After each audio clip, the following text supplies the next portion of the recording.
doesn't have to be like a double digit sheepshead or like a 40-inch backwater bass. Every catch is something to be celebrated, man. It's making those memories with those people, and especially the important people to you. That's the stuff that really matters. It really does.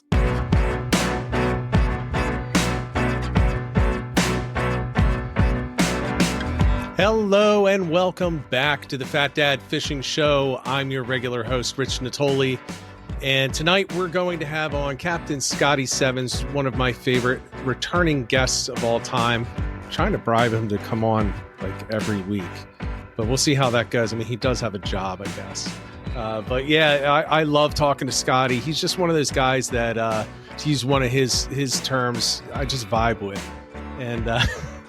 And he always teaches me something. So Scotty's going to come on. We're going to be talking about a really well-timed topic, the way that this works out. And that's going to be the shift into fall fishing. And what we all know that ever focus on striped bass is that first nor'easter, once you hit October, is typically going to be a kickoff to some really good action. Not that there hasn't been action already, but we're just coming out of the tail end of that. And I kind of feel bad because, man, the points at the shore in New Jersey, New York, even south, they're still dealing with, I saw 15-foot waves offshore, up to around 12 feet against the coast. So they're still dealing with it right now, but we're going to talk what we do on the other side of this for fishing, because it's time to talk about that. Going to roll into real quick the sponsors. Great Bay Outfitters on Radio Road, the best kayak shop that you're going to find anywhere in the area.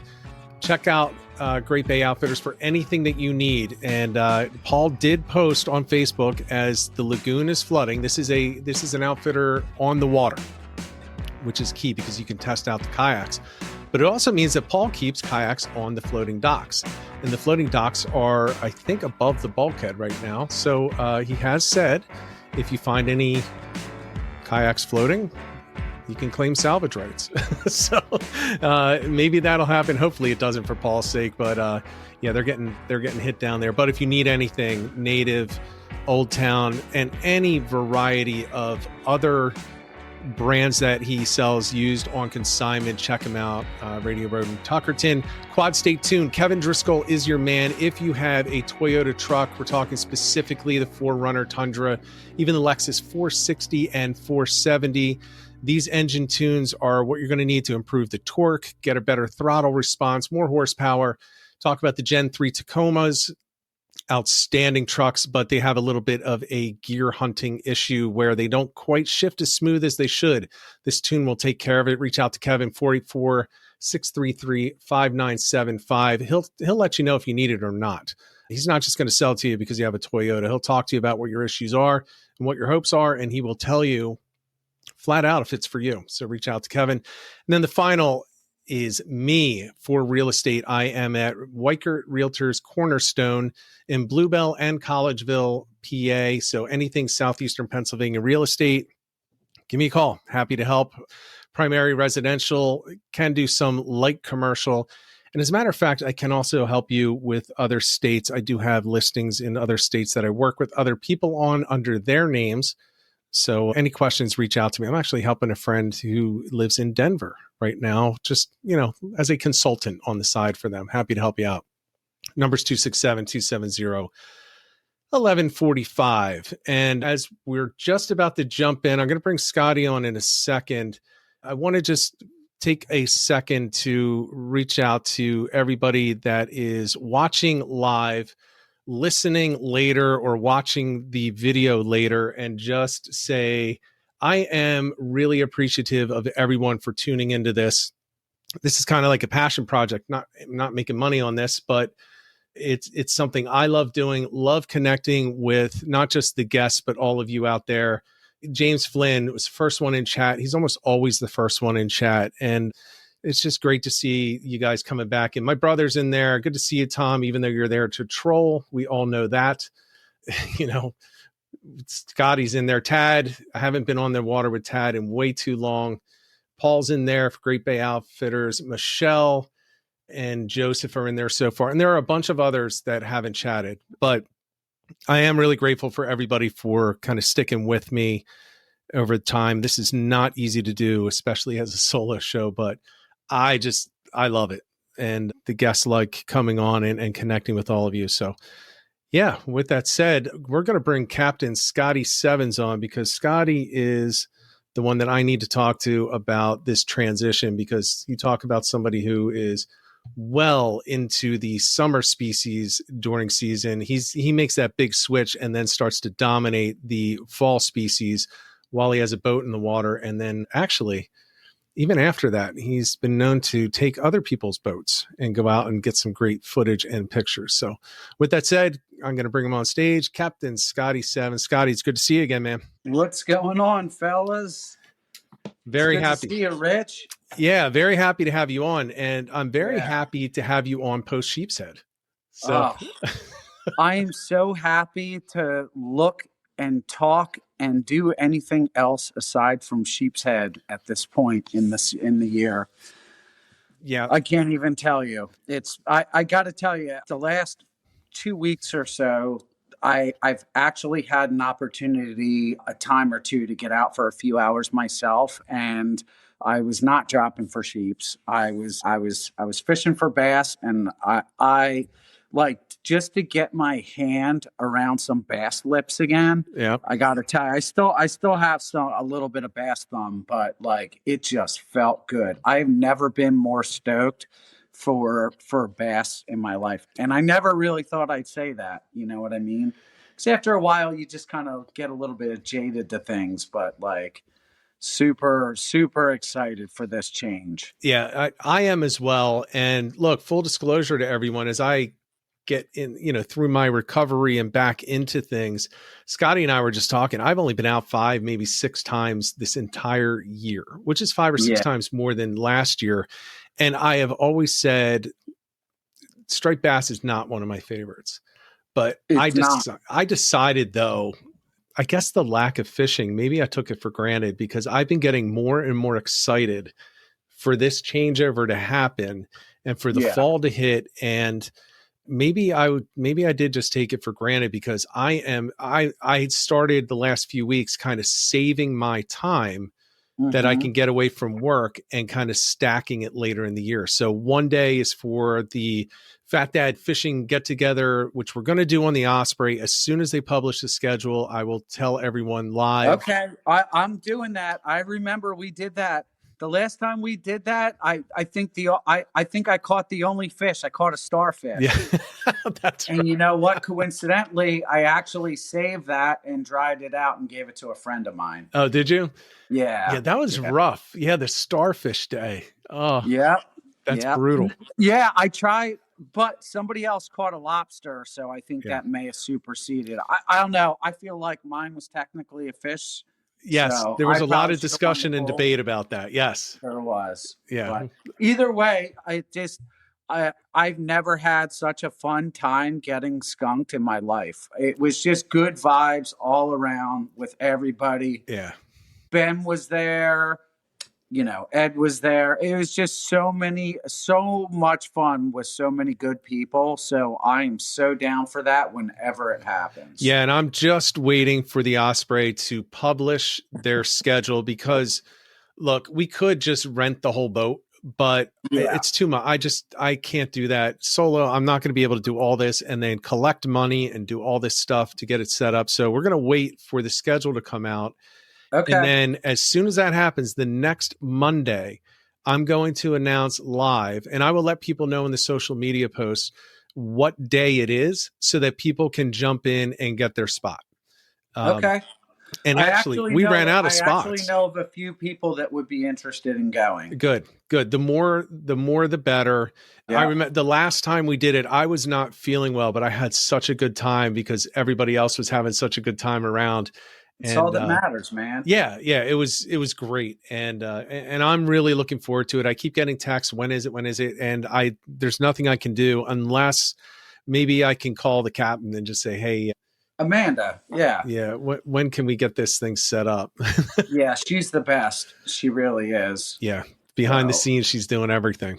Oh, I know, I know. She's a bad hunt. She really is. Yeah. So that'll be coming up, but let's start talking a little bit about what we have in front of us because I mentioned it at the open. It seems that every year it's a storm that kicks it off. It's a Yeah. nor'easter or a hurricane that comes through and it has similar effects on the water. It just blows away the coastline, but then right behind it, you start getting the bigger volume and the bigger fish coming in. Mhm. Do you see that happening this time, or do you think it's a little A early? 1000%. And I'll tell you this. So, and I'm going to have to back up from this, but there was fish up in Long Island. I mean, this stuff kicked off like this week Yeah, ahead of this storm. So those fish that were up in Long Island, I guarantee will be down in same after this flow here. They'll be right in our lap already. yeah, They really will. So, but going back to that, you were right. We like there was signs of fall all over the marsh starting back in August. There right. really was. You see this bait starting to move around, and in my brain, because I am forever in never-ending summer mode. You know what I mean? Like I'm still rocking my flip flops heavy. Like, it's funny. My last trip, just Friday, my guys were like, "I can't believe you're still in shorts and flip flops. I don't know how you're doing it." But so anyway, but yeah, there was signs of fall all over the marsh, even going back to August. And I will tell you this: that Erin was like the third week of August. Erin changed the entire trajectory of this early fall fishery completely. Yeah, It completely did. And a few weeks after Erin, we got this nor'easter. I think it was like second week of September.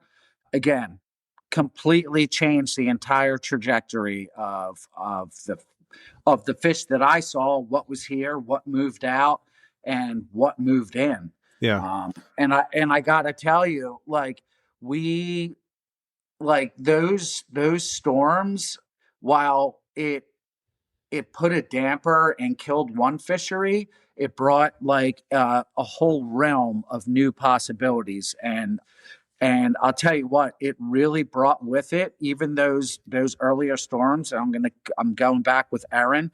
It really brought in a lot of big bass into the backwater.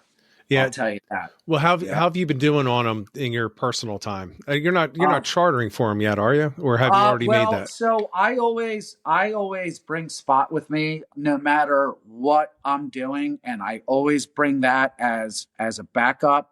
That's always my just in case. Anyone that's been out with me knows, because there's usually an opportunity within, like, say, like a normal trip, where you have the opportunity to drop and hook into some really quality bass. Like, I'll tell you, we broke off, and nobody wants to hear about the ones that got away, but we broke off some real monsters the last few weeks.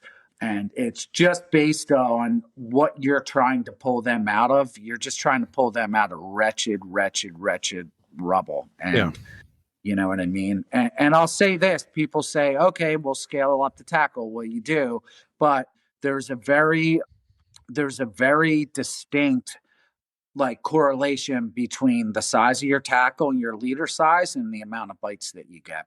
You know what I mean? So if you're throwing down 50 fluoro, you're not getting the same amount of bites as you are with 20 fluoro. It's just a fact of the matter. really. So Yeah, 1000%. Yeah. I haven't really tested that. I would say that I don't feel that they're well. Let's qualify this. It does depend on what they're doing at the time. In a Yeah. blitz, I think you're fine with whatever. Yeah. Um, And we're talking strictly Back Bay right now. yeah, so you're Hmm. talking some holdovers and some of the early arrivals. Yeah. So yeah, so you're definitely going to want to lead her down where you can. The other Hmm. thing is it gives you better action when you have the lighter leaders on there. It does. And for It the does. The spot bait, too. the bait, yeah, the bait swims freer. Like, I'm constantly looking for new ways to present like a live spot to make it look as natural as possible. Right. Like, For the longest time, for years and years and years and years and years, but actually before anybody else was doing it, like I was lining on bottom sweeper jigs for years, man. Even Yeah. eels included. Like I was dropping the 1 ounce 3.0.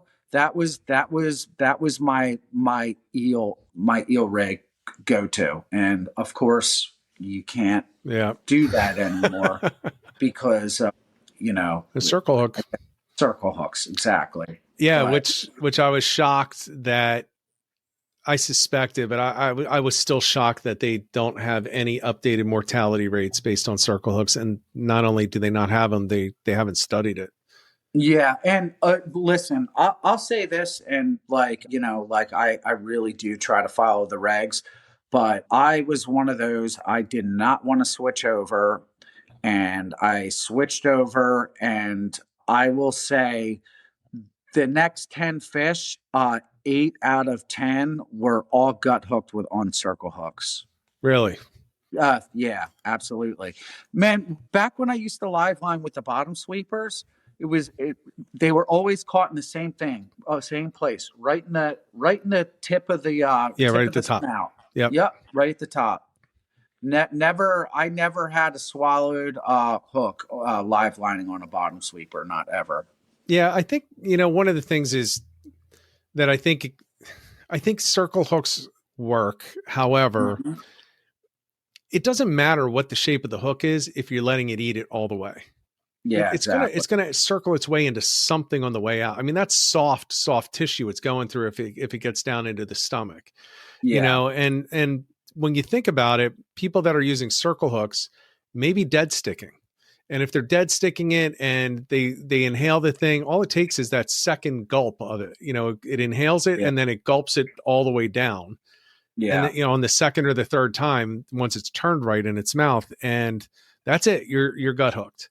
But if you're using the bottom sweepers, you're not doing that. You're actively No, removing. you're not. I mean, really, and the fish would always hook themselves. Yeah. Really, there wasn't a whole lot. Even back when you could use, the snag hooks, a lot of people made the mistake of, letting that bass like actually swallow the bait. But no, you don't even have to do that. Like back when you could use the snag hooks, if you just kept that thing locked up, as soon as they grab that bunker, there's no getting away from that. And Right. they were always hooked in some not deep in their throat and somewhere where you could grab them. Yeah.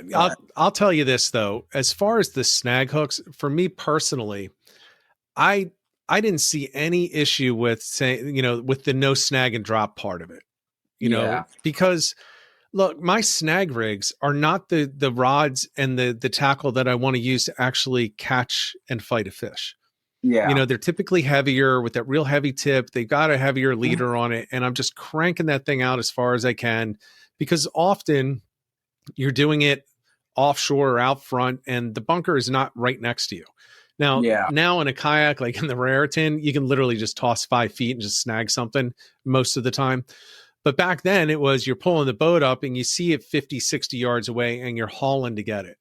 Yeah. So I always from day one would snag and bring it in and just transfer it onto a regular hook and then toss it out. I honestly, I think that works better than having that big heavy snag hook on there. It just, to me, it's not the same thing. It's an easier fight with that big snag hook on there. And to me, that's not what I'm looking for. I'm looking for some fight too. Yeah. No, I get it. Yeah. And there's a lot of different schools of thought, and there's a lot of guys that agree with it and some that don't agree. But Yeah. I don't want to get into that. I don't judge the guys that still do it, and I don't judge the guys that that do the transfer. You know what I mean? Yeah. I don't either. Like I said, it was my personal preference to do it that way. Other people are like, no, you just snag it and let it go. I'm like, that's cool. That's what you like doing. Just do it. Now you can't anymore, or at least don't get caught doing it. But I just didn't think it was that much fun. So for me personally, I was like, yeah, I don't care. No big deal. Yeah. But so I'm hoping moving that back into like the whole backwater piece of things, because that's what I'm most excited with. Like, Rich, when I tell you Anybody that's known me for a while knew how much, especially my salt marsh Sundays, how special flats fishing for striped bass was to me. Like that was my peace, that was my serenity, that was my church. And the last few years I haven't had a chance to do that, but like I'm really excited to start doing that again. In fact, that's real. I'm more excited to start doing that than I am chasing, like the fall ocean bass, believe Yeah. it or not. I do prefer the backwater. I think it's, Yep. and actually, why don't we do this? Why don't we go through and we'll both kind of throw out how things are changing between the summer bass fishing Mm-hmm. and the fall. And listen, everybody, I totally realize tog, blackfish is a big part of this fall transition. That's not going to be really what we're focusing on right now. It's Yeah. really the transition from, away from fluke and away from some of the other species and into striped bass as king. And it is king through the end It of the really year is. for most people, not everybody, but most people. Mm-hmm. One thing I do want to mention is where you're going to find them is going to expand. And what I mean by that is in the summer when you're fishing, yes, there are certain, well, let me just start here. It's very much a time of day dependent fishery. So It there are is. certain spots that you have to be at certain times. And if you're not there, the fish don't leave. They don't leave the inlets, but they're not going to be feeding. And what they typically do is they get down deep and they just kind of hunker down for the day in the Yeah. heat of the day because the water's a little warm for them. And Yeah. that's changing. I totally agree with you in a lot of different scenarios with that.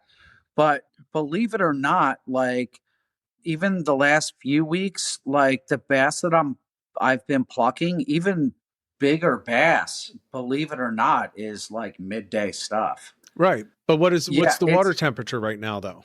yeah. Well, before this, like I was still plucking them in like 73-degree water temp, Yeah. believe it or not. Okay. Yeah, I mean, I think my last trip out Friday, yeah, Friday, I think it was like 68 or 69, believe it or not. See, that to me is But perfect. That to me is where the mhm, transition happens. Once it gets below yeah, 70, that's where you yeah, start seeing like the wholesale change of behaviors and locations. And it's almost yeah. like they wake up. It is. It is. And I know a lot of guys like I am not, and I've often said this, but like I am not a purist by any stretch of the imagination. Purist meaning like artificial purist. Right. I I I I like doing what works, you know what I mean? And the one thing that I always said, sometimes you have to feed them what they want to eat and not what you want to feed them. Yeah. And that's my big that's a quote that I've been saying for years, and it's really the truth. You know what I mean? Because a lot of these bass and even stretching back into August, they've been here. They've been here for a while, and sometimes you're not going to get these bigger bass to eat like an artificial, and it takes things like live mullet and live spot or live Right. eels to get these bigger backwater fish to eat. You know what I mean? Yeah, I agree. It's like the when I worked for Salt Strong, it was like all artificial. I was like, I'm Yeah, fishing with minnows. yeah, It's like you yeah. can say that, but when the tournament comes up, guess who's going out with live bait or dead baits in Hmm. variety, and guess who's at least going to have something to weigh if he wants to. And Exactly, it was me. exactly. It was me and Yeah. everybody that was open minded. It's the guys that go out, I think, and look, if it's just what you want to do, you just hate bait fishing, more power to you. Just then don't I do get it. it. And you know what? In a lot of ways, it's not the cool thing to do. Right. You're not throwing the cool new bait companies. You know what I Right. mean? You're not repping them, and it's not the cool thing to do. But guess what? Live lining puts up more numbers than anything. It really does, especially in the back bay, hands down. And Yep. I really stick by that. I really do. I would agree. It's again, if you can bring yourself to do it, I've said before, and John Creeley was on recently, and I always Mhm. joke with him that He's a good dude. he is. I've been thinking about him a lot lately. I always tell him, I'm like, you wear your gear like fashion accessories. Yeah. And he's like, I know. I'm like, you got your Van stall over here. You got your whatever rod here. You got this. You got this beautiful pink reel. And he's like, Hmm. I know. I'm like, nothing wrong with that. But then you No. have me on the opposite. Like one of my most used reels over the past 5-6 years is what is it? It's a Pen Pursuit. It's like now it's like a Yeah, I know 28 the to $30 pursuit. reel. But I've Yeah. caught more striped bass, actually that's my Sheepshead rig.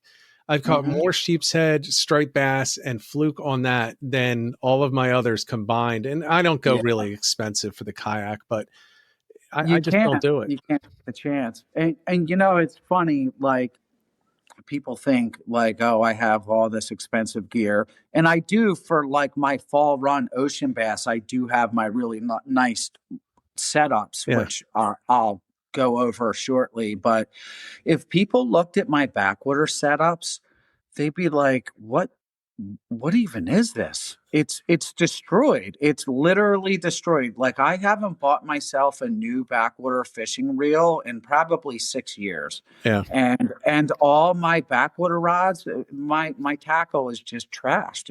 It really is. I Yeah. gotta, but you know what? It's funny when people say like when people have like really nice things. I was like, I'm a boat guy. I can't afford nice Right. tackle. Yeah. You Yeah. know what I mean? But look, there's nothing.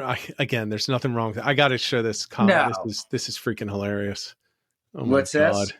All right, check on the screen from Jeff D'Addario. We Okay. got a lot of product in that hair. Who said I that? do have product. Yeah, Jeff. Oh, okay. Yes, this is where I spend my money.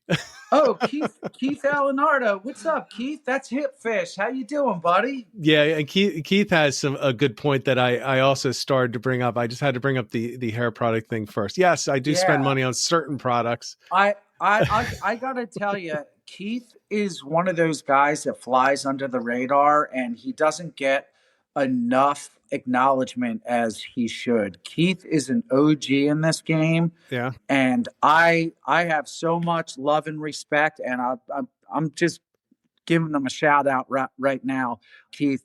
You are the man, and you are inspiring. And like I remember when I was coming up, I would watch Hit Fish all the time, and man, he he knows he is really dialed in, and he's another guy with no ego and just I don't know, just can't say enough good things about him. I've never met Keith. It sounds like Yeah. my I've kind of never guy met though. him in person, but No. I've been dying to fish with him and even just kick it at a restaurant and just have, have a good meal with him. Him and his wife Amy, man, they're always on some sort of cool adventure. Well, so maybe that's why we do the annual fishing trip so that people Yeah, can see each other in person. I would love It's that. funny, and I joke around with my wife. She's like, "Are you going fishing?" I'm like, "I don't have anyone to go with." Hmm. And she's like, "Really? Out of all those people?" I'm like, "No, but I know that so and so is going with so and so and so." And Yeah, she's like, "You're not included." I'm like, "No." yeah, But a lot of I've gotten a lot of messages from people that met each other in person. They know each other from the chat, right? yeah, sure. And they got to know each other on the tog trips.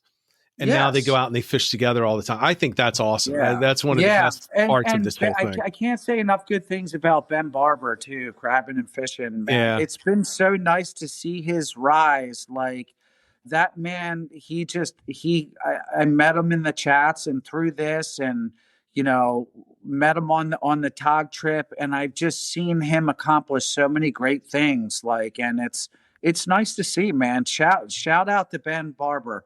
He really put his time in. He really put a lot of time and hard work in, and I'm glad to see it paying off for him. Yeah, he's done a good job. Yeah, Yeah, he was on recently. yeah, There are a couple. We're starting to get some questions in there. yeah. Sure. But one thing I do want. It's good that you mentioned Keith because I had starred one of his comments to show, and I'm going to show it right now. And I think this goes to where I was I was talking about how the fish in the warmer waters will get down deep and kind of hang there until it cools off. And Yeah. that goes directly with this comment. The oxygen levels have a lot to do with it as well. And Yeah. what people don't always know, I think a lot of people know this, most people know this, but maybe not everyone, is that when you have the warmer water, it's holding less oxygen. And just think about it this way. It's if you think about sports and playing at Mile High Stadium and how that can impact the fitness, not the fitness, but the stamina an athlete. Now you're talking athletes. I went once to out to the Rockies and we hiked a mountain and it was absolute insanity. I couldn't catch my breath. And Yeah. that's what it can get like the hotter the water gets. And that's why you have Yeah, and you optimal know what, oxygen Keith? levels and temperature. That is a really great point, and that's why like OGs like Keith, like they know that stuff. Me, like my simple mind, I equate the bite shut down because of the moon phase that we're in. You know Right. what I mean? Or the And I temperature. don't think about important things like that that really do have a lot to do with it. You Yeah, and know? that's what a lot of the temperature is Yeah, it's really an oxygen level for yeah, some fish. You know, like you can it see a is. speckled trout is good up to like 95-degree water. Well, Yeah. it's not necessarily the temperature of the water; it's what happens to the oxygen levels in there combined with the temperature that can really do it. Yeah. And that's And I know even for sheep's head, like, you know, you people would think they're a warm water fish, but like even this year when the water temps went like tropical, like that even shut them down, yeah. you know? It's because there's not enough oxygen, it's too stagnant. They probably all disappeared and ran off, you know? Yeah, or they Uh, sit in the cooler water until yeah, nighttime and then, yeah. they wake up and they get more active because it's easier for them to move around. Again, it all goes back to the simple fact. Every fish is eating only to stay alive, right? Hmm. So every calorie that they expend to get that meal is precious to them. So if they're It sure expending more is. calories in the hot water with less oxygen because, they're doing the equivalent of gasping for air, well, it's less appealing to them. They'll still do it. They'll still eat, all day long if they can, if it's an Yeah. easy meal. But, I think that does have a big role in it. So And I'll even say this, and I might get a little bit of hate for this, but you know, like I kept a few bass over the last few weeks, you know, just for people that I had out, and near with the amount of bait, I'm telling you, the backwater is teeming with bait. You could yeah, walk across the water in it. Most of these fish that I had whacked up had nothing in their belly, and they have every reason to be feasting and gorging on all these resources that are there to them. So it's really interesting. It yeah. really is. So what are the sizes that you've been seeing so far in the backwaters? Oh my God. Kind of all over the place. Like, yeah, I'm seeing some like smaller, like 26-inch fish, but like I'm telling you, especially live lining, like most fish are going to be in that slot range or above. Like Okay. I'm seeing fish up to 36 inches. Like, and that's like on the norm. It really is. Hmm. So, I mean, and when you think about, and you know, I know there's probably a lot of North Jersey guys that think about will hear this and be like, oh, you know, like 36-inch bass or a slot bass. But you know, for us South Jersey guys, that is an incredible backwater fish. You know what I mean? Yeah. Yeah. Even 30 inches is an amazing backwater fish. It is. I remember I was so excited back in the day when I caught a Mhm. 37 incher. I was so excited, That's because it a was backwater. giant. It That's a was. giant backwater fish. Yeah. Yeah.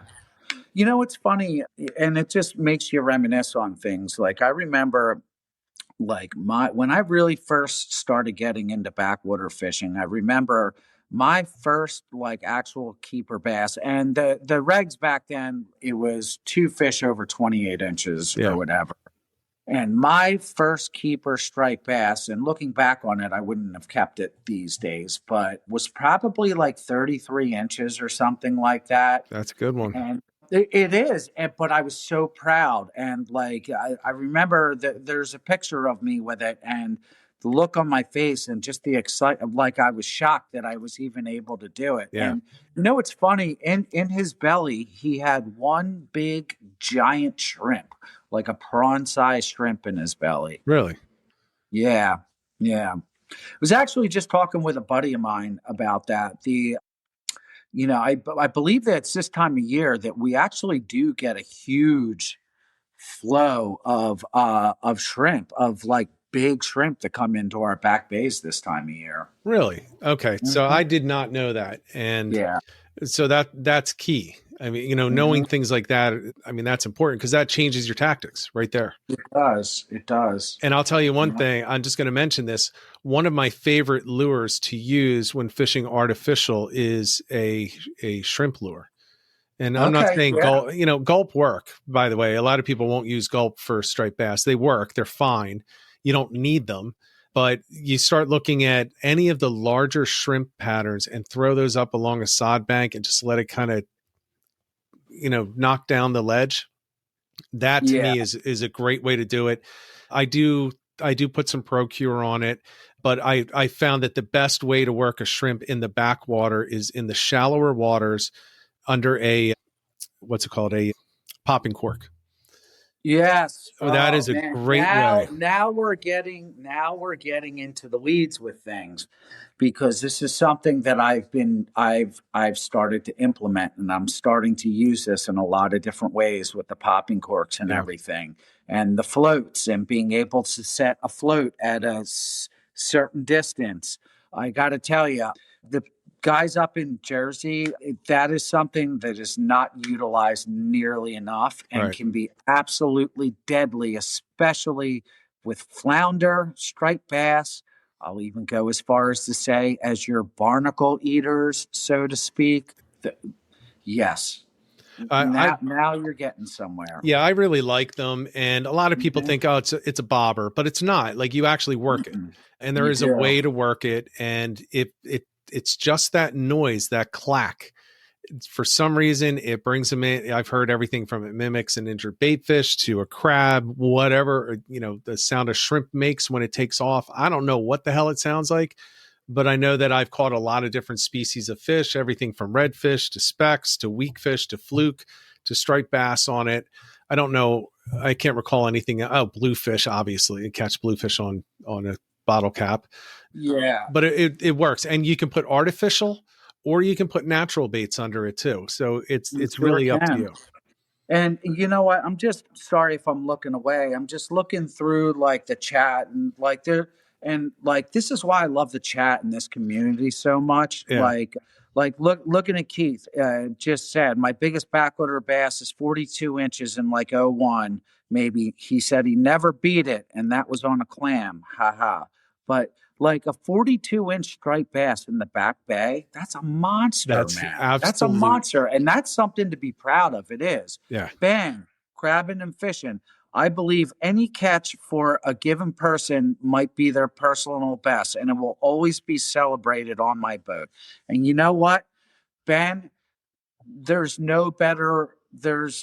That is truly beautiful, because I totally agree. It's, man, any catch, like, be proud of anything you catch. It doesn't have to be always the biggest. It doesn't have to be the greatest. It doesn't have to be like a double digit sheepshead or like a 40-inch backwater bass. Every catch is something to be celebrated, man. It's making those memories with those people, and especially the important people to you. Yeah. That's the stuff that really matters. Yeah. It really does. My Good on you, Ben. Yeah, for I sending that. agree. Me personally, my Mhm. favorite catch ever was a 6-foot mako. I've caught bigger, Yeah, but it was the first one I caught with my grandfather. And sure. that's the only fish that I have tattooed on me. That's awesome. That So, is really awesome. yeah, so I have that on the back of my shoulder. And Yeah.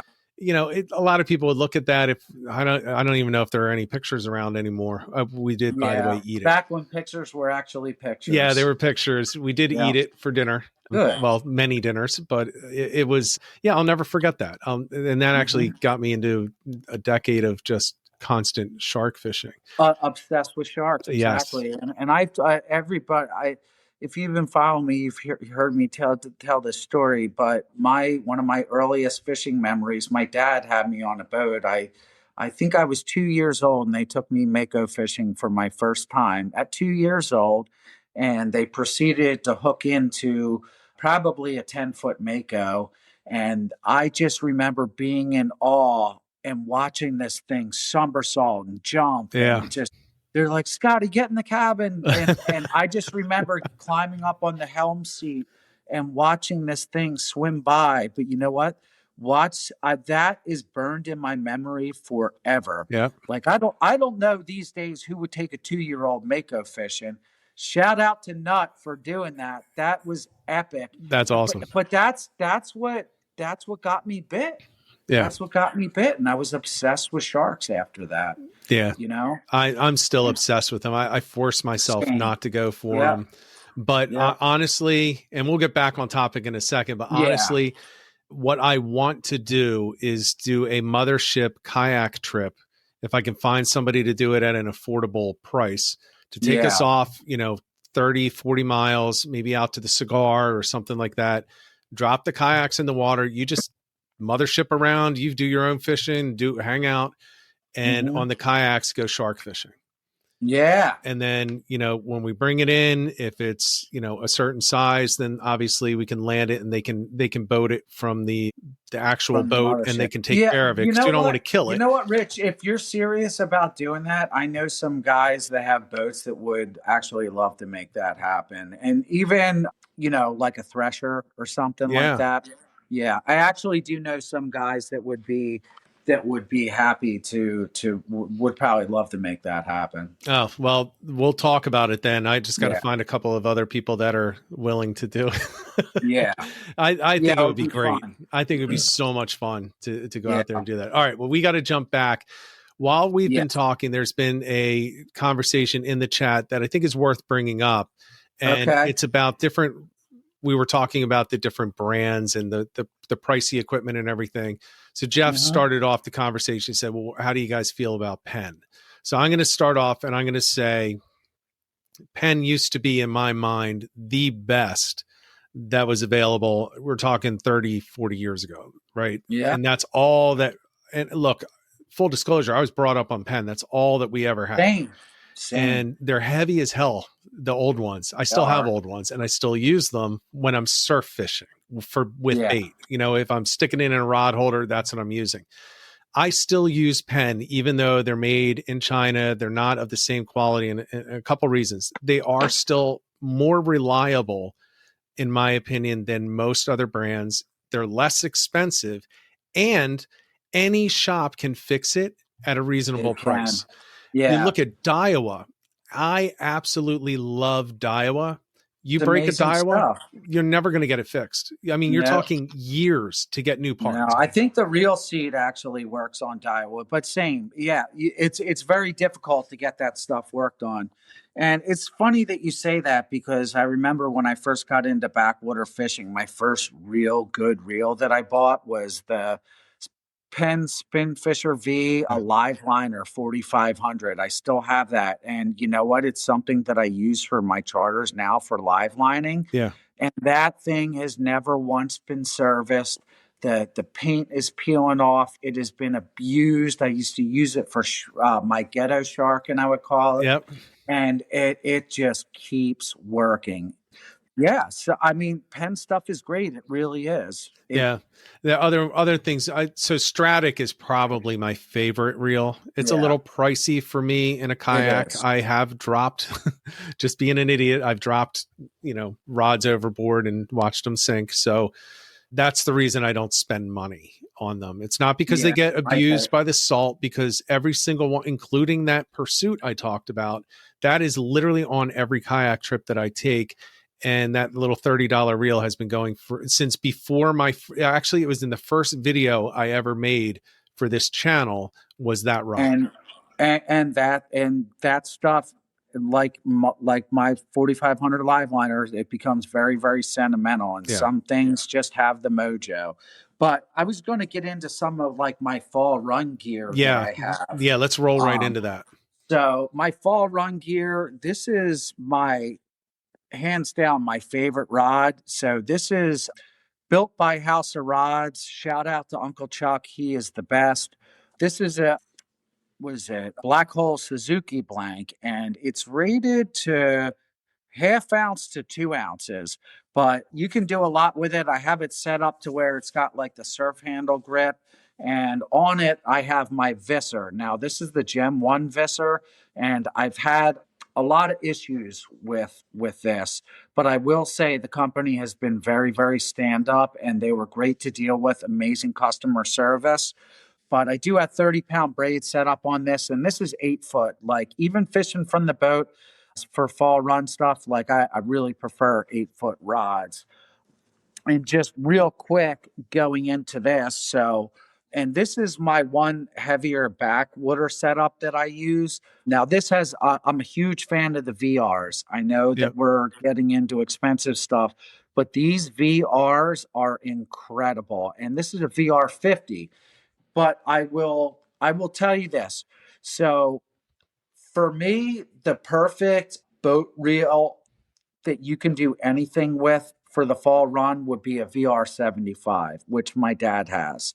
I have the VR 50, which is a little bit smaller, but what most people don't know is the only difference between the VR 50 and 75 is spool size. So if you're somebody that has a VR 50 and likes it, all I did is I bought a VR 75 spool, and I can swap them out. So I have my 50 spool on right now for the backwater, but when I switch over the fall run, I have my 75 spool, which fits right on the VR 50 body, filled with 30-pound braid that I can do whatever with. Oh, you know perfect. what I mean?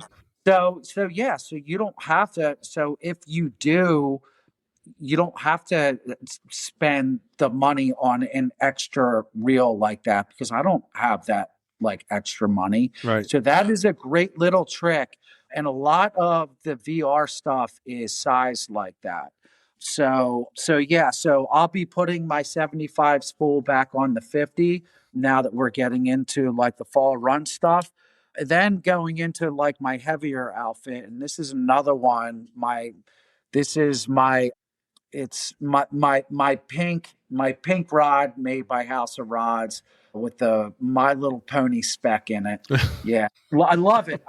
But this has the VR 125 on it, and I will say this again: I'm a huge fan of the VRs because they don't need service, they don't break down, and you can just beat them up and beat them up and beat them up. Yep. However, the 125 I do not like because it's geared a whole lot lower. So if you're going to try to work like topwater plugs with this, You're forget cranking about it. Yeah, it's just like turning. That's why I think the VR 75 is like the perfect backwater. Or you can, if you get the 50 and get a 75 spool, you can do anything in the backwater with that, like heavier bass work, and you can go out front and you can live line 40-pound bass on it with the 75. And the gear, it's a lot faster gear ratio on the 75 and 50. They have the same like quick pickup. So believe it or not, the 50, the VR 50 and VR 75, the pickup and line return is a lot faster than even on the bigger reels. So yeah, the gear ratio is important, and a lot of people don't think about massively that. important. Yeah. And I want to bring up a point. We're getting into the season where you are going to start getting some 40-pound fish, even if you're in the backwaters. And one thing that I did, so look, you have those bigger reels and those bigger rods, and I want to say you don't have to have the big equipment to get those. My personal best striped bass, I didn't take it out of the water, but very easy to tell it was well over 50 inches by where it was alongside my kayak. I caught it on a TFO Pro 7.6 medium heavy, 15-pound braid. Love it. Yeah, but it took too long, right? Yeah. It was 14 feet of water, and Yeah. it took 20 minutes to get it That's up awesome. 14 feet, and it was a fight and everything. So I want to caution people: don't go too light. Yeah. I was not expecting that I would hook into something like that. I thought I had a snag when I hooked it, and then it moved, and it was insanity after that. That's awesome. Yeah, I was ready to break the rod. Funny that you say that too, because honestly, I used to use my little noodle Lamaglass TFX. It was 6615S. It was a little 6'6" carbon fiber noodle rod, and all I had was a 2500 Daiwa on that 15-pound test, and I would live line with that. And my biggest backwater bass, even back then, I 40 plus inch fish, like 30 plus pounds, Yeah. I've caught on that setup on a 2500. Yeah, if you work it right, you can. I will let's qualify it a little bit. So I had a Penn Fierce 3000. And by the way, once you get to the Fierce model and above, they have the same drag system. So the Fierce, which is around $90, is the same drag system that you're getting on the $200 reels. So just so that people know that. I was in a kayak, which makes it easier because it was pulling me. So it wasn't, you're on a big boat, it's not pulling the boat. So it puts more strain on the rod and the line. A lot of times you have to do a lot of fancy boat work in order to even land a lot of these fish, because they're going ballistic. Well, exactly. But with a kayak, it's more of just turn the rudder and let it kind of pull you. So you have your weight plus the rod and the line and all that stuff helps out. But I think the one thing I want to make from that point is, yes, you can land really big fish with really small gear. Yeah. But you shouldn't necessarily do that. Right. Because that fish was played out when I let it go. Now, luckily, it was really cold water. I think it was late March up in the Raritan Bay or Raritan River a couple of years ago. And it swam off really strong. I'm hoping that she stayed alive. I'm pretty sure she did. The way that she got free was as I grabbed her mouth, I went to knock the hook out of the lip, and she thrashed once and just snapped the leader. So like right at the hook almost. So I think she was okay. She took off. What pound leader was it? So it was 15-pound braid. So it was probably 20-pound leader. Yeah. But it broke the leader, not the line, because I was holding the leader with my left hand and I had the mouth with my right. And it was a perfect spot that I could put my thumb to kind of like knock the lure out. And as I did that, she thrashed it, I dropped it, and it just kind of snapped. So real quick, James Flynn was asking about ghost bluefin setups. Yep. So, and of course, everybody knows the debacle we're in right now with them closing down the bluefin fishery. In fact, that killed a lot of my motivation for this fall. I'm going to be honest with you. It's a shame because it's always been my dream to land one solo. But anyhow, so I'm still working through like my preferred setup. I know for reel wise, I have an 18,000 Saragossa, and that reel has been through a lot of stuff. The rod I'm not very happy with, and I'll just call it out. It's an OTI. It was like a cheaper, I don't know, introductory setup, but the rod's it's an 8-foot rod. It's like a broomstick. All of the pressure goes onto the angler. Like the rod doesn't eat up any of the pressure of the fish. So all that is going like weighing back on you, which is really, really difficult. So I would suggest getting something more with a parabolic soft bend. And parabolic bend, especially like with bigger fish, that's what I need these days. Even like my bigger setups for bigger bass, I don't like this fast action stuff. I like stuff with a real nice parabolic bend where the rod just eats up all that pressure. Right. So, It gets into the and backbone, and it's a yeah, long backbone. exactly, exactly. And as far as my 18,000 GOSA, what I have 65-pound braid on that. And I choose to go with the 65 because I wanted more line capacity than I did with the drag. Because here's the thing, man. I know with me these days, I'm getting older. Like, not not fighting a fish on maxed out drag anymore. I can't. Like in fact, the last bluefin from last year, my it blew up my elbow. Yeah. Like I see Rothman and all. Like I was on that fish like full locked like Saragossa for an hour and 20 minutes. And at one point I had to put the rod in the rod holder as I'm maneuvering the boat. And that rod is just buckling and popping and creaking. And like the reel seat was like, I thought the rod was going to explode. It never did, Yeah. but yeah. So that's just like a fun little story. I forgot where I was going with that. Well, But I'll tell you what, those videos when you're hooking into those fish solo yeah, and you've got that 360 cam are the insanity. stoke.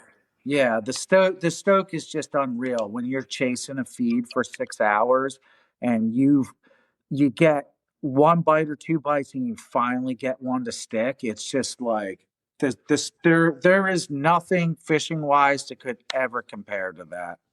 Truly, I mean it. And listen, I am not the authority in ghost hunting at all. There's these young kids that I have a tremendous amount of respect for in their earlier 20s, mid 20s, especially a lot of local kids to hear. I mean, they put in some work, Yeah. and shout out to them. I'll say it right now. Shout out to Thomas. Shout out to Connor. Like you guys got your stuff figured out. Big salute to you guys. I mean, yeah, it's incredible. The kids these days, like, just you know, there's two different schools of thought. There's the ones that just want to watch YouTube and don't want to put in their time, Right. and then there's the dudes like Thomas and Connor that they're out there grinding. They're making reports. They're not posting. They work really hard to like figure the fishery out. You know what I mean? Yeah. And I'm just honestly, I'm just a lone wolf with a dream. I don't have the knowledge of the ghost. I, I'm out there just doing my thing like a lone wolf, hoping that I could score on something. So I just want to like pre-qualify myself that I am nowhere near any sort of expert on this subject at all. That's But fair. Yeah. just a kid with a dream. That's all. Yeah, You but know we've what I all mean? we've all seen your video, Yeah, videos of when you hook into those things. And did you get yeah, spooled on? You got almost spooled on one. yeah. The last one from last December, December 7th, and like I remember the dates. It's like crazy. In fact, that day I actually did hook a thresher on a jig. Believe it or not, too. Oh, I didn't even believe what I was seeing, but I saw fish of all sizes that day, Rich, and I was like, man, I'll just be happy with a 200-pounder. Fish of all sizes. I think I hooked up and pulled hooks on two. I rolled up on this last feed, and I'm like, dude, I don't even want to cast into this. I yeah, don't even want to cast into these fish. They are not manageable. They're like 5, 6, 800 pounds are absolutely freaking huge. And like I hesitate and I cast and I'm like kind of wincing. yeah, And of course, that's the one that stays pinned. It's yeah, always the one that, and I got to tell you, from initial hookup, it was like 20 seconds and I saw silver on the spool. And you can hear me like I run around the boat, start the engines up, yeah, start chasing it down. And you can hear me say, oh shit. And that's because I'm seeing silver on the spool. yeah, Like that yeah. fast. And I got 500 yards of 65-pound on my Gosa 18K. You know what I mean? There's nothing worse than hooking into a fish, a great fish and hearing that ping at the end where it breaks the Oh no, there is no hearing that ping. And let me tell you, I was full throttle up on plane chasing that fish down because there was no way I was getting dumped. Yeah. You know what I mean? Not only that, but like, come on, man. Like, I'm not made of money. That's $80 worth of line that's going. Like, I want to get some of it back. Yeah. And also, like, if I got spooled, I didn't have another rod to continue fishing with. Like, Yeah. You better you get know? that back. Yeah, I've been Yeah. spooled. I've been spooled surf fishing. Sucks. It's the worst. It's the worst. Yep. Although the last time that I was spooled, I was young enough that my grandfather was still paying for the line. Yeah. So let me tell you something about being spooled and being spooled close. So in my marina this year, everybody's familiar. Well, I'm not going to say the name. So there's a big charter guy, very well known, very, very well respected. I have a tremendous amount of respect for the guy. They went sea bassing. Every sea bass scrap that got thrown into the water, they had 100-pound bluefin, eating it, eating it, eating it, eating it. Well, they end up catching it. And who would have thought in my marina, just right here in South Jersey, there would be 100-pound bluefin tuna lurking around in my marina? that's awesome. You know, it's crazy, but it really makes you think. Like in the back bay here, in Ocean City or wherever, you get picked up by something and you get spooled, you just never know what that could actually be. Yeah. Yeah. You know? And that to me is a big appeal for saltwater fishing because you pretty well know for fresh. That's what keeps us all coming back, Yeah. you know? Yeah. Yeah, that is for me. So yeah, we're already at our hour. I know. What have we missed? What have we missed that we should really just throw out there right now? You always have a list of stuff. Did we cover it? So just some things if you guys are looking for like fall run fishing and like stuff that's in my bag, and this can go for tuna or bass. Wolfpack tackle, these ahi jigs, man, I can't say enough good things about these. They look like an eel. They can look like a bunker. They got tuna grade hooks on them. In fact, this is what I hooked my last bluefin on back in the fall. But I love these Wolfpack tackle, and it's another company that like kind of flies under the radar that's not well known. They make these jigs in all sizes. I cannot say enough good things about them, and these are not going to get destroyed on you. I don't even know if these are. I think there might even be bluefish proof. So I got those. When it comes to like everyone needs the big walking spooks in their bag. This is one of my favorites. Shout out to Ahern Tackle. I don't really care for some of the bigger, well-known companies. I'm not going to knock them. But Ahern Tackle, Bobby from Back Bay Plugs did a run of lures with these. Can't say enough good things, and they're not expensive at all. They're some of my favorite go-to grabs. Of course, you always got to have the white storm shads. Yeah. In the collection. I will say this though, one of my favorite companies, and I don't have one out now, but shout out to Slab Zone, man. Slab Zone makes killer products. And if you're looking for jigs like that aren't going to like, you may pay a little bit more money for them, but slab zones don't get torn up. Like I remember my slab zones from the back bay. I used to catch 100 fish on one slab zone, and that's no joke. Yeah. So I would really look into slab zone. Aaron is a great dude. He's a West Coast guy. You know, he just did a slab zone version 2. They track incredibly well, whether you're reeling them fast or deep jigging, working them slow. They track truer than any shad that I've ever used. So definitely slab zone. Also, shout out to Hokahay. I love the plugs that Hokahay makes. This is a jointed swimmer here. He's got a little tail on it. Hokahay he's an incredible guy. Jonathan, He was taught by Mike Fixter, and Mike Fixter was the godfather of the pikey. Yeah. And Jonathan, shout out to him. Big respect for Jonathan. I love all of his products. Again, Back Bay Plug Company. I can't say enough good things about Bobby. This is the Jersey Killer here. Everybody knows, has seen this color. If you're familiar with them, love these jointed swimmers by Back Bay Plug Company. Can be worked just 1,000 different ways.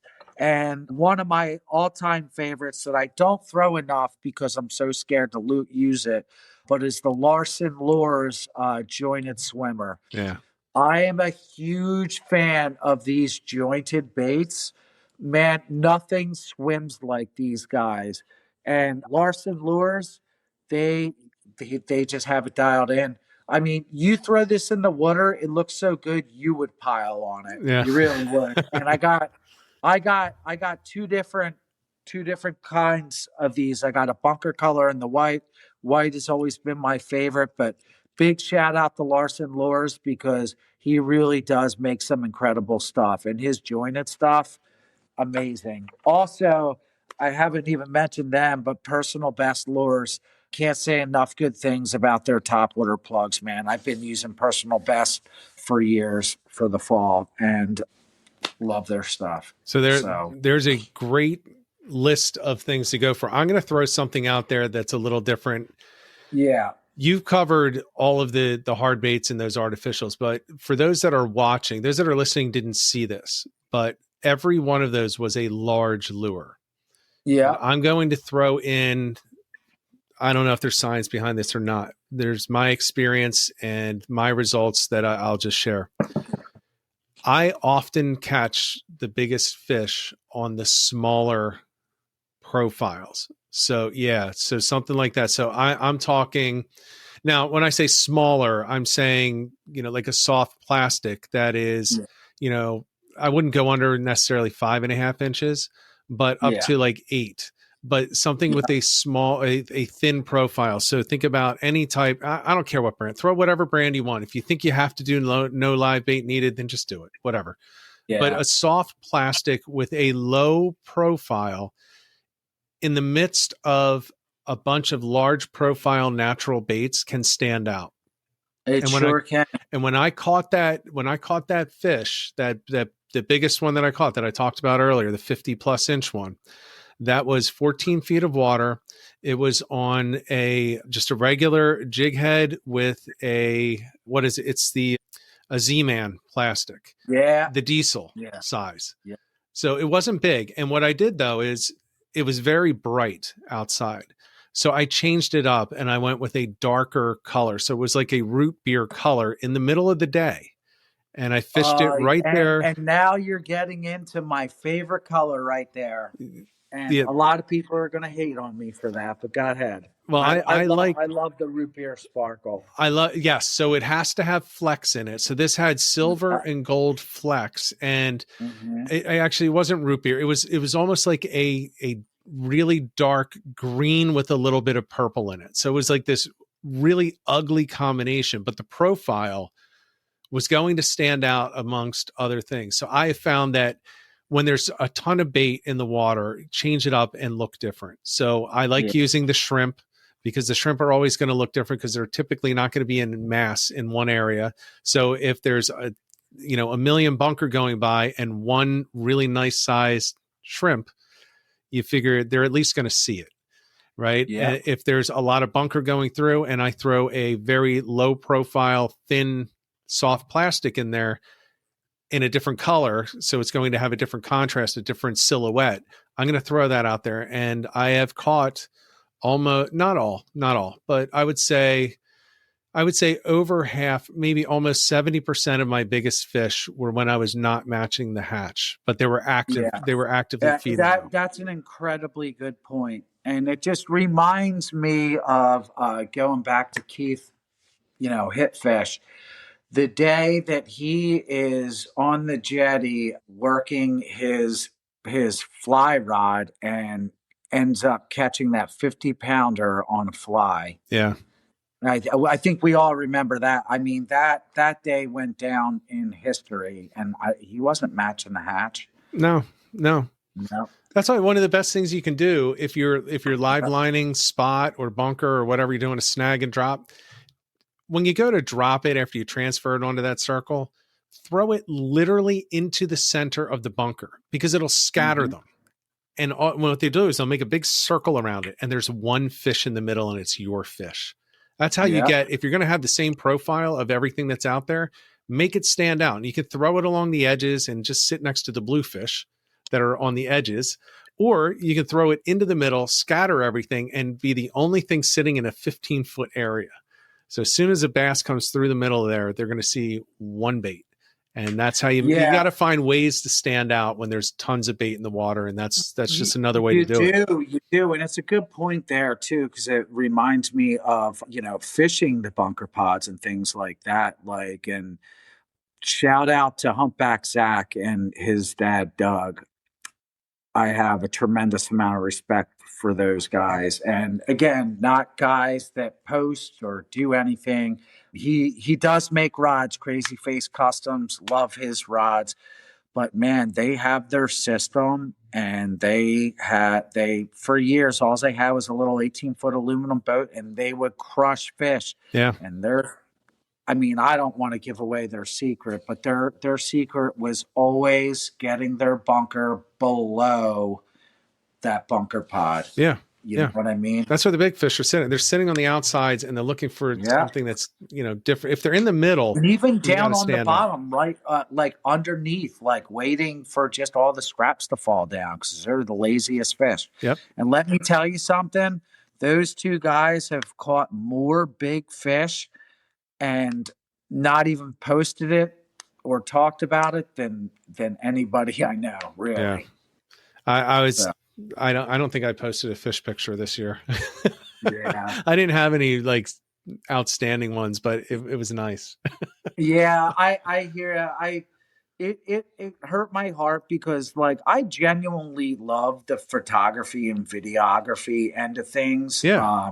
And that was my biggest reason why I would post, because I always wanted to get a good shot of something. It wasn't always about, hey, look at me, look what I caught. It was more like, look at I put a lot of effort into getting that shot or capturing that moment. And it really bothered me this year that I didn't post hardly anything, because I didn't have any of my own personal material. Well, if anyone's interested, go back and look at Scotty's Instagram at the beginning, and you'll see exactly what he's talking about. It was more of an art go back page. to 19, 20. Yeah. Yeah, it was more like an art page, of a photography page than anything, and just amazing stuff. And I actually followed you back then because of the pictures were so awesome. Great angles, great lighting. It was just, I always tried to do and get angles and of things that nobody else was getting. Mm-hmm. You know what I mean? Yeah. Well, now they copy you. And that's why, going back to what Ben said, it doesn't matter. Every catch should be celebrated. Every catch should be. And I got to tell you, I've always said that small fish take nice pictures too. You know what I mean? Some of my pictures that got the most traction were of small fish. Yeah. You know what I mean? Yeah. And just, I don't know. That's getting into a whole photography end of things, but yeah. Well, every catch should be celebrated. Yeah. From the photography end, Stephen Duda is asking, do you use a cell phone or a real camera? I know you use a real camera. Yeah, real camera. Yeah. But I got to tell you, my first magazine cover came from an iPhone 10 shot. Yeah. You know what I mean?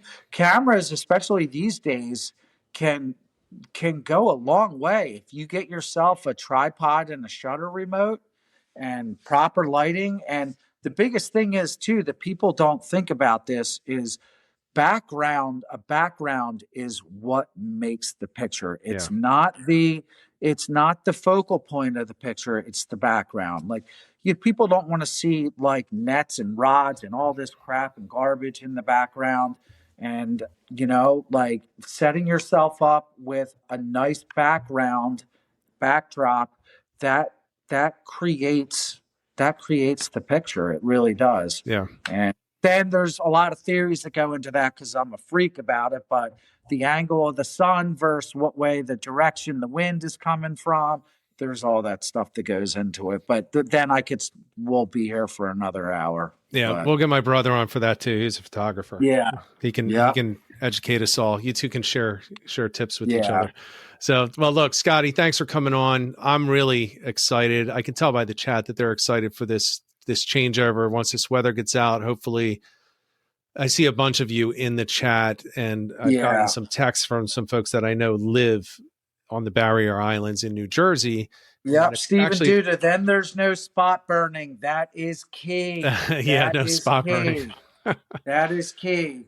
Watch the background. And with the amount of technology these days, that gets me started on a whole other thing. It is so easy to blur a background or to remove or conceal a background these days. Like, there is no excuse to have backgrounds in your pictures. Yeah. Or whatever. I got yelled at before for using a blurred background. Blur background. Like AI does incredible things with backgrounds. Yeah. Like, I do it the old fashioned way. Like, I can conceal a background to where nobody would ever know, just from like post photo editing type stuff. But, it's easy in post editing. It is. I mean, you can remove anything, make it look however you want. You can put a water tower where there is no water tower. Exactly. You can put a fat guy in a thong in the background if you want. You can put whatever you want to throw people off. They'll think you're down I might to be in Higgies. a thong in the background. Oh man! All right. Well, hey, thanks for coming on. Yeah. No, thank you so much, and thank you to the chat. You guys, like, this is why I love this community, because this community is family. It is, and I'm just so glad that the show is back. And Rich, you mentioned in the beginning, I am definitely down to be a weekly guest or a co-host for this. All right, there we go. Open invite. Happy to do it. I would love it. All right, it's going to happen now. Yeah, no, I'm totally good with it. I'm telling you right now, I'm good. There we go. I'm ready to go. You guys heard it here first. You heard it here first. So I will announce who's coming on next week. Later in the week. That's up in the air at the moment. It's really tough to get people that have time to come on at a certain time, because we do it as a live stream and as a podcast. But we have a few guys that said, look, I can't ever make a Monday, but we can do a pre-recorded. I'm trying not to do those until, later in the winter, when other things are going on. But thanks again. So who is it? I can't take it anymore. No, I don't have it locked in. Otherwise it would. I will tell you that Frank Mahalik's going to come on in a couple weeks. Cool. We're going to talk, the opening of the big tog season in New Jersey. It's already going on up and down the coast, but it's going to get, it's about to get good. So Frank's going to come on. I'm actually, believe it or not, on that note, when tog season opens, I am going to be doing backwater tog trips this year. So it's something, and the bite should still stay good. So that's something that I'm going to be offering this year. So keep me in mind. If you don't want to do the deal with a big party boat, head boat, 6-pack, you can have a lot of fun in the back bay with tog. Oh yeah. So. Yeah. I mean, we did videos kayak fishing Christmas week, catching keeper tog in the back. Yeah. If you know where the pieces are, you're going to know where the fish are. Mm-hmm. And you know where they are. I mean, you fish them. Yeah. So, all right, everybody. Thanks for tuning in. We'll be back next week. Much love. Nothing but pineapple vibes to everybody. Exactly. Oh yeah. And we'll talk about the pineapple next time. Yeah. All right, everyone. After this weather gets through, everyone get out there. Oh, I messed it up. Scotty, I messed up the last line. I say the same thing every damn week. All right, ready? Let's try it again. After the weather clears, after everybody's house is dried, get out there, get on the water, and get some tight lines.